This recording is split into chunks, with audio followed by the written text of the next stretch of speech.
Familiaaa, welcome back to my channel. In today's video, I wanna mash up a lot of things into this one video. Okay, I'm gonna be showing you my Bible today, what notes I take, what I have in there, a little sneak peek.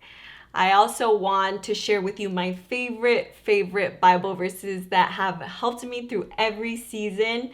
And I also want to share things that I have been learning at church. Y'all, oh my goodness, the messages have been wrecking your girl out. Yeah, okay. So we're gonna start with my Bible. This is the one I use. It is called the Everyday Matters Bible for Women. My brother gave it to me, let me see if it says, on 4/18, and I have been using it ever since. So it really means a lot to me. This version,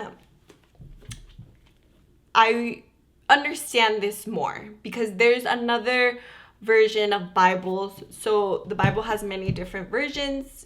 It says the same thing, but just in a way we can relate to it. The KJ version, the King James version, is like back in the day, the art thou. And this is the New Living Translation. I love this one, and I also love the Message version. I can understand it. It helps me be able to apply more the verses because I'm like, oh, this makes sense to what I'm going through now. So this is the beautiful book I use. Let's go inside. I do have note cards in here, so whenever I'm reading and something stands out to me that I'm like, whoa, this is big, I make sure to write it down. Because if I just read it, I'm like, oh, fa la la, and I don't write it down, I'll kind of forget. Because I don't know, I'm reading and then I start daydreaming and life happens. So I have note cards here. I should put the dates, but this is actually one of the verses that I've liked recently. It says, "But I trust in your unfailing love. I will rejoice because you have rescued me." That's verse 5. And then verse 6, it says, "I will sing to the Lord because he is good to me." And this is from Psalm 13. It was one that I was reading recently. I really loved it. I like that it stood out that it said your unfailing love. So I write that down. There's different colors I use. There's pink. I have gel pens. There's purple. So I try to mix it up because if I only use one color, I know I'll get bored and I won't remember as much. But when I use different colors, like this one, I don't know if you can really see it, it's like super lime green. When I use colors, it just makes it more cute, and I don't know, I just love it more. And Familiaaa, you should know I love color.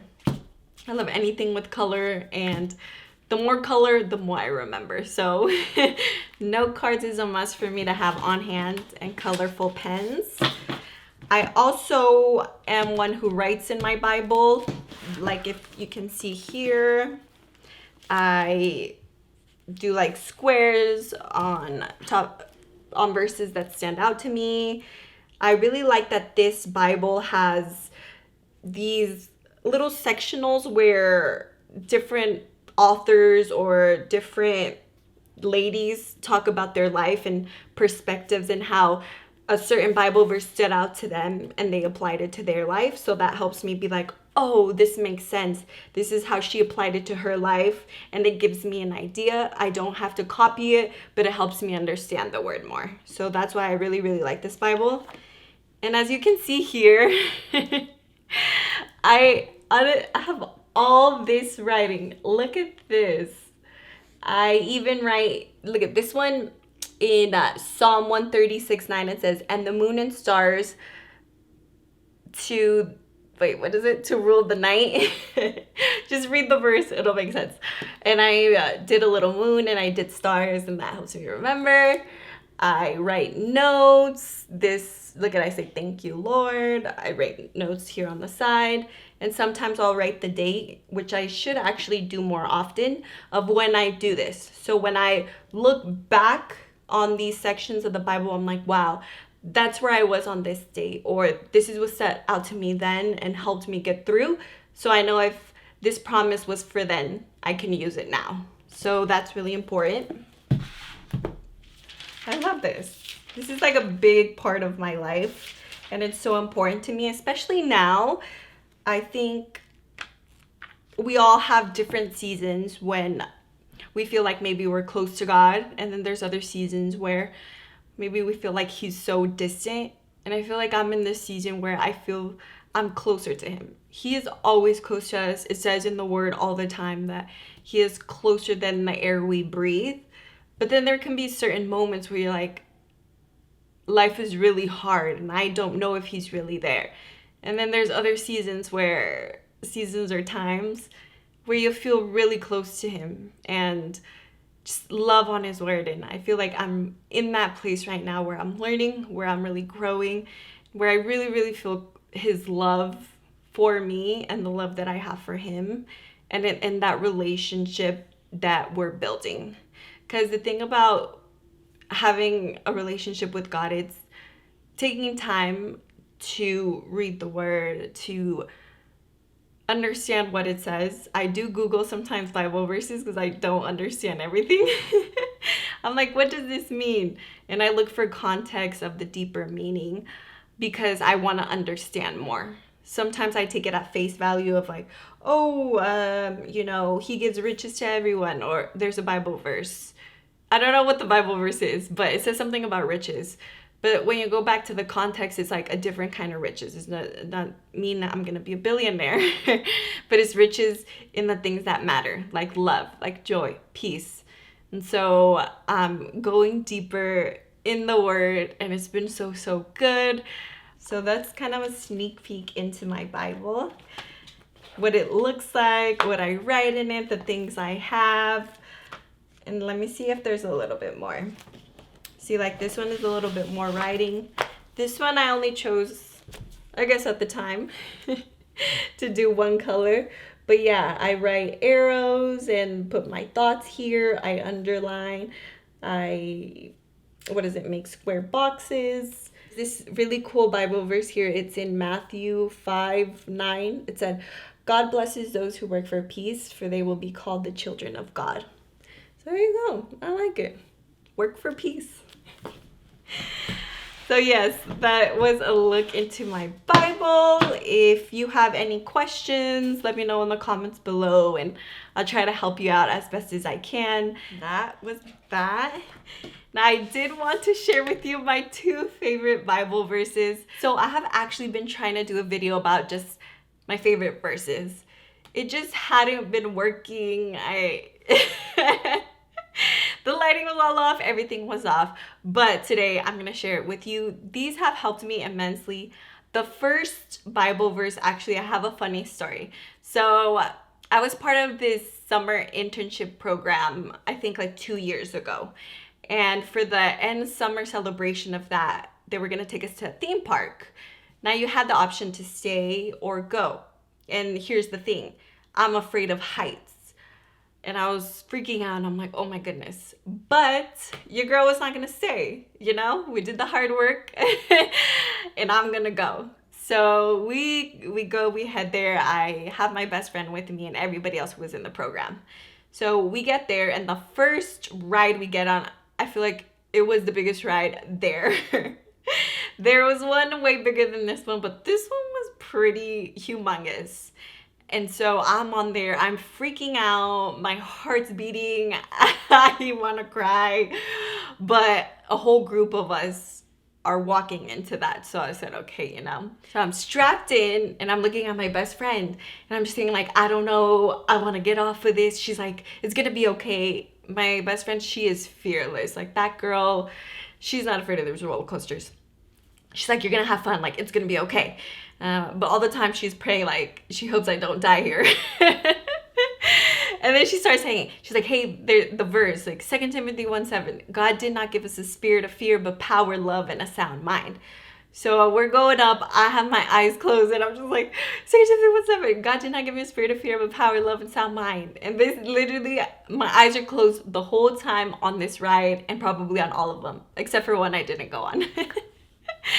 But so 2 Timothy 1:7, God did not give me a spirit of fear, but power, love, and sound mind. So one of my favorite verses has got me through really dark times, but also really good times. It has gotten me through big trials and also the small things in life.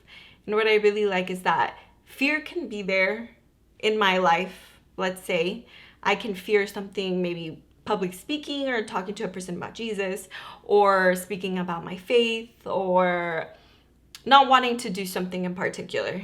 And then I remember that verse that it says that spirit of fear is not from God, but his spirit is power, love, and a sound mind.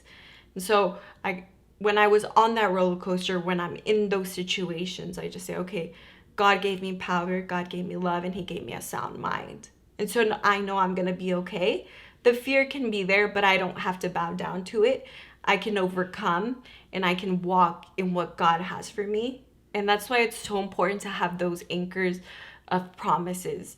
And I know everything that I've done, everything and anything that I have ever done is because I have that anchor of that promise. Because if it wasn't for those promises, I wouldn't be doing what I'm doing now. I wouldn't have ever done anything I did at church. I would have never done anything out of my comfort zone because I would have been too afraid and that would have stopped me. So that's one verse that I just love. And then the second verse is Proverbs 3:5-6. Trust in the Lord with all your heart and lean not on your own understanding. In all your ways acknowledge him and he will make your paths straight. So funny story with this verse too is a couple of weeks back I went to get blood work done. That is another thing where you girl, I don't know who likes to get blood work done. It's just not a good feeling. So I went there and I went by myself and I was freaking out because I'm like, I'm here by myself and what if something happens and I don't like this and yada, yada, yada. And that verse came up of like, trust in the Lord. And, trust in him that he's with me, that I'll be okay, that the blood work will turn out all right, and that I can do this. I don't like needles either. If you are okay with blood work done or getting shots, vaccines, you are brave. You are so braver than me. But that was one verse that I kept. And also it's helped me out in all different situations where I need to trust that God's going to have my back. And I'm not going to be alone or afraid during this situation or during something that I don't understand, that I can trust in him and that it's going to be all right. Even if I don't understand it, even if it doesn't look like it, when I trust in him and I don't lean on my own understanding and try to meddle in it, when I could just be like, okay, hey, chill, trust in him, walk where he's walking, and it'll be all right. So it's, yeah, those two. And actually, I just read a really, really good one, and this has been helping me a lot more with sometimes when I have comparison issues or when I feel like my identity is, I don't feel like I'm good enough, or if I don't feel like I'm worthy enough. There's a verse in Ephesians 2:10 where it says, we are God's workmanship, created anew in Christ Jesus to do good works that he planned for us long ago. So that just reminds me that I'm God's masterpiece when the comparison comes, or when I don't feel like I am worthy of a position or worthy of dating someone or worthy of doing what it is that I'm called to do. Realizing, hey, I'm a masterpiece and I'm unique. And I was created to do good works that were planned for me long ago. And so the key word there is masterpiece, but also good works. Because we're called to do good works. God doesn't call you to do anything less. He doesn't call you to live less than. It says that he has good works for us. So that one I just learned yesterday. And I was like, I need to keep it in the arsenal because that's another anchor promise that will help me as I walk this journey out. So that is it. Finally got it out there. It took about almost 1 million years, but it's okay. And then y'all, I don't even know if I want to talk about this, but I went to church this weekend and the pastor was talking about pride, and oh my goodness, it's a series, and it's really good. I would recommend this to anyone, but it spoke to me. It just hit my heart about having pride and how pride has brought me to a place that I never thought I'd be at. And that's kind of something that I've been working through even before, I think, when the pandemic started, just realizing the things that I had in my heart, the critical, judgmental person I can be, seeing, what is it, thinking that I know better than everyone, thinking I'm better than anyone. What's another prideful thing? Not listening. You know how many times I've gotten in trouble when someone's like, Jess, that is maybe not the right choice, or I don't know if you should walk that way, or maybe that's not what's best for you right now. And I just decided to do my own thing, or even listen to my own thoughts sometimes without getting the advice of others, or even it making sense of what's in the word, what God calls me to. I decided to go another way. And honestly, it affected my life a lot, of just the decisions I made out of pride. And not only does it affect me, it affects honestly everyone around me. There is different decisions that I've made that I'm not proud of, and that really cost me a lot. And so I'm realizing, wow, what the pastor was speaking on is he was showing the symptoms of pride and how it could get us far away from the good things that God has planned for us. And so that's something that I had to decide that I wanted to go a different way. I was not going in the right path, honestly. And your life shows for it. It's going to show.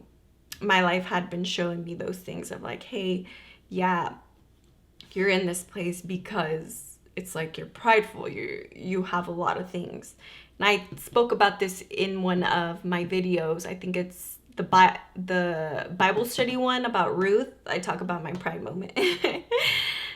But yeah, y'all, it's been wrecking me. And what the pastor was saying was that the antidote to that was being humble and having that humility.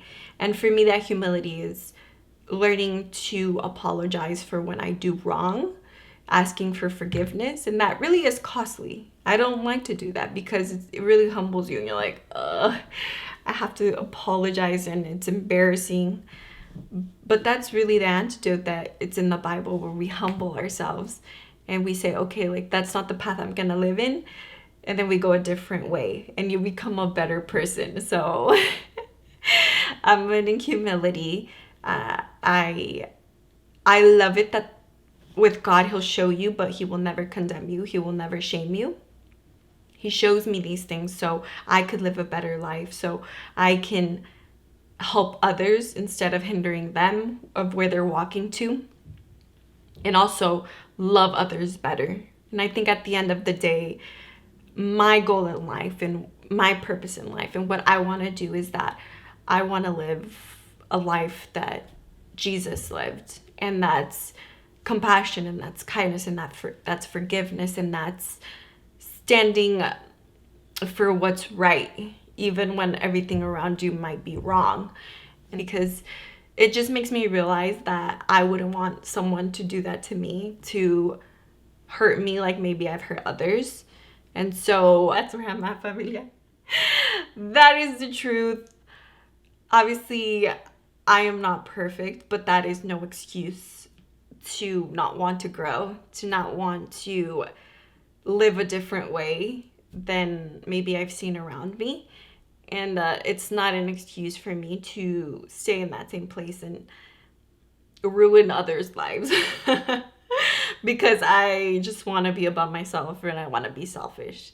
I don't want that. I want to grow with others. I want to have healthy friendships and relationships, and I want to know that I can stand and be loyal and be compassionate and be kind and be loving to someone else, and that I can accept that in return.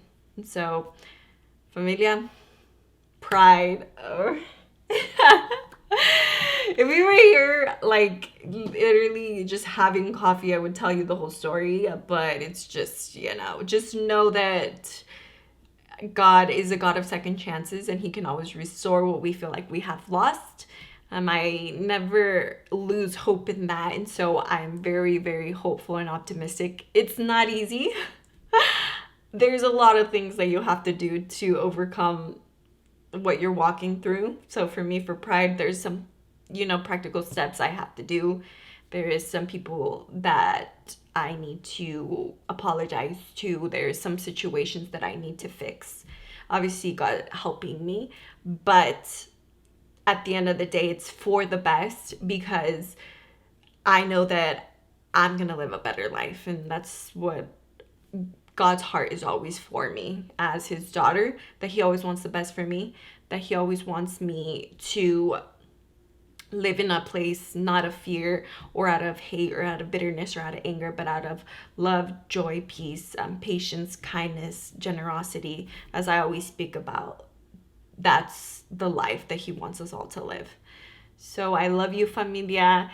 This kind of little, I packaged it all beautifully, nicely, tied it with the bow from everything that you heard today. And if something stands out to you, let me know in the comments below.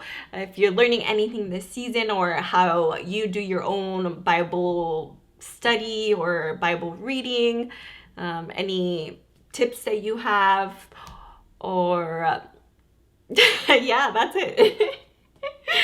Know that you are loved, that you are cared for, that God's for you, that you can walk in courage and strength and power. What is it? Power, love, and a sound mind. You are God's masterpiece, and I will see you soon. Love you so much, Familia. Bye.